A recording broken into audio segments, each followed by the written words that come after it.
Hey guys, it's Todd from Like Minded Lunatics, bringing you, it's another drink, play, swear. Hey, it's all we do around here. I mean, besides having trouble figuring out why it is that people join clubs to begin with, it's all we've ever really had trouble figuring out around here. Welcome back to the channel, welcome back to Drink, Play, Swear, and welcome back to Like Minded Lunatics. Like Minded Lunatics is not just me here at Drink, Play, Swear. Of course you know that. It's also my buddy and writing partner, Mark Gifford. He does the Friday night videos every Friday. Just the best stuff on the channel, best stuff on YouTube as far as I'm concerned, especially when I'm in them, and I've been in them lately. Just kidding, dude. And bang, if you haven't done so already, please hit that subscribe button so we can see how big this family of like-minded weirdos, degenerates, runaways, and ne'er-do-wells is getting. Gets bigger every day, and we're excited about that. All right, so what do we do here at Drink, Play, Swear? Well, it's exactly what it sounds like. We play a game, usually a classic one. I pair it with a beverage and tell some stories. Yeah, we talk a little bit, don't we? All right, what are we doing today? It's Swordquest. Excellent timing, Todd. Thank you, Todd. It's Swordquest Part 3, Waterworld. We'll talk more about that in a moment. What am I pairing with it today? Oh, good times. It's a Jim Beam and Coke. You know that it is. Get yourself something, please. Cold, crisp, delight, refreshing. Delight, refreshing? Sort of a gibberish. Anyway, I'm going to quit talking about that. What are we playing today? Now, if you have not been watching the last couple of weeks, we are doing a whole month of May, a whole month of disappointment. Nothing like Todd, but to make like a whole month of disappointment. I disappoint the people in my life all the time. I might as well disappoint you and talk about it too. All right. So, we are playing the Swordquest games from the Atari 2600 from 1983 and 1984. Over the last couple of weeks on YouTube, we played Earthworld and Fireworld. And we've talked disappointment, because this series is, yes, one of the most disappointing series of all time. And week by week, we've been talking a little bit about the story behind Swordquest, and then transitioning into a personal story of mine. We continue with week 3 today. I'm going to get started in the game, kick back, and let's have a good time. All right. Now, when we left off, Swordquest and Atari were doing very well for themselves. They had released the first game, great success. The contest got a lot of attention. The comic book was well put together and well received, and people were excited for the second installment. The second installment sold even better, and the contest was even larger, more participants, and by all accounts, according to Atari executives, look at that. There's little hints in this game. By all accounts, by Atari executives, they were thrilled with the reception, and it was one of the biggest games of the early 80s for Atari. But, I don't know if you're familiar with this. What happened in 1983 when it comes to video games? The video game crash of 1983. And so that plays its own role in the Swordquest saga. So, for those of you who were not alive or not playing games then, let me just summarize the video game crash of 1983. The market got oversaturated. There were too many consoles. There was the ColecoVision and the Commodore and the Atari. And the Atari wasn't just the Atari 2600, but they had put out a 5000 model and a 7000 model, and it was too much. And they were churning out games, not just Atari, but all of these guys. And they were using third-party developers and not even really quality checking them. So a lot of kids were getting home with $60 games that were fucking awful, right? And these parents were already upset that their kids were playing video games all the time. But now the gamers were getting upset because, frankly, a lot of these games stunk, right? Now, a lot of people blame one game in particular, E.T., the extraterrestrial.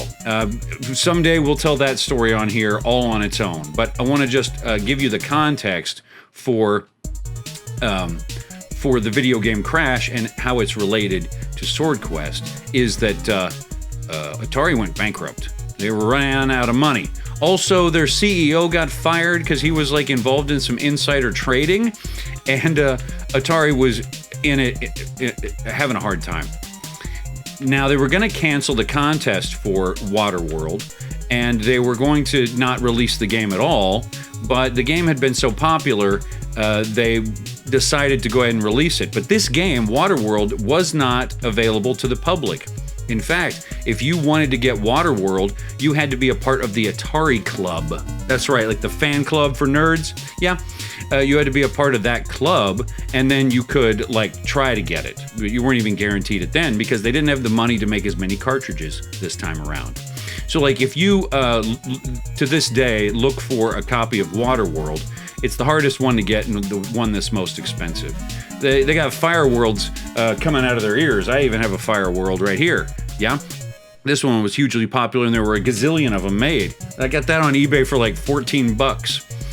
But Waterworld, hard to get. You're probably going to want to spend like $500, $1,000 to get this game. And so they put it out in a limited release. They were going to not have the contest, but actually Atari's attorneys were like, "Now you're going to get sued because you've already promised this thing." And so what they did is they had like a smaller version of the contest, but they just gave like everyone who came and participated just a cut of the money. So no one walked away with the big $25,000 that year. And Atari executives and everyone who ran the contest knew that this was in fact going to be the very last Swordworld contest. So, as we leave our discussion of Swordworld today, just know that this is the beginning of the end, not just for Atari, but specifically for the Swordquest series and the hopes of there being a fourth game. So we'll talk about the fourth game next time, and I got a little something special planned for part 4, so I hope you'll join me. All right. Let me get through the water here. These sharks, by the way, they move in a very easy pattern. Look, they're doing the same thing over and over. I do have to say, though, even though this game, Waterworld, was not as easy to get, of the 3 I've played so far, this one infuriates me the least. It's a little easier to navigate, and it gives you hints as to what things go in what rooms, which is nice. I actually enjoy this game. There's better sound effects in this one. I think Waterworld is, like, not shitty. It's not a good game, but it's not shitty. All right, we got a little time to talk personal stories. We've been talking disappointments all month. And, you know, honestly, the older I get, the easier it gets to be disappointed in the world around me, right? You order a cheeseburger and they put onions on it, but you didn't want onions and you're disappointed. You go see the new Marvel movie and you get all excited and you know, take an afternoon off with your wife, one of the few opportunities you get for dates, and you're like, the magic's kind of gone for you on that right now. You know, anything can disappoint you if you let yourself get your hopes high. But I gotta say, those outside factors are nothing next to when you disappoint yourself. Yeah? When you do something and in retrospect, you're like, what the hell was I doing? And it's not even someone yelling at you or someone being mad at you for doing what you did. It's just you knowing, man, I was a dirtbag, or I was an idiot, or I know I'm supposed to know better than that, right? One of the examples I have about this is regarding bullying.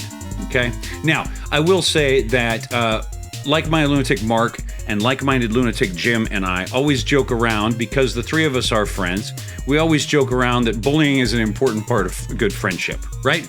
Meaning like, you know, in general, in the world, when you're an adult, people do not call you out for being a jerk or doing something weird, you know, or like dressing funny and it's not working.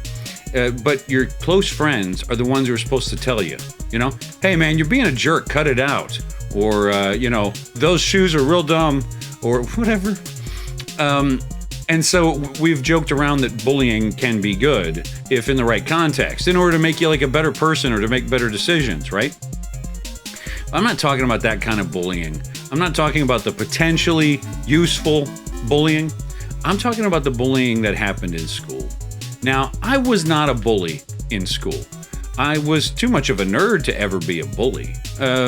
Even if I was doing a decent job hiding what a nerd I was, or I thought I was hiding well, I never bullied because I knew what it felt like. But here's the thing. I was always best friends with the bully. I was. I don't know. It was like a way that I felt protected or something. And so, I never made the mean comments. I never pushed the kid into the lockers, but I was best friends with that kid. And I got to admit, I often did quite a bit of laughing along with it. You look back on it now and you're like, man, what a jerk, And I'm not even talking about like, I wish I'd been the savior, right? Like, like a Hollywood thing where like I look to my friend and I'm like, hey man, Robbie didn't do anything to you, man. And like I turn around and go over to Robbie and pick him up off the ground, dust him off and be like, hey man, you want to go get a hot dog? I don't know. I don't know how to write this scene because I've never really been in the situation. But, I'm not even talking about that level, but just not laughing, right? But it's sad because when you have been picked on a little bit at any stage in your life, you're just so grateful to not be the target, right? To be on the other side of it, that it's a relief. And you're able somehow, even though you know what it feels like to be bullied, you're somehow able to like wash that away just because, what? You're just glad not to be the one? So I'm going to say today, that's what I was thinking about when it came to disappointments. Is like just not being willing to either be a better person or just like not be a part of it. Yeah?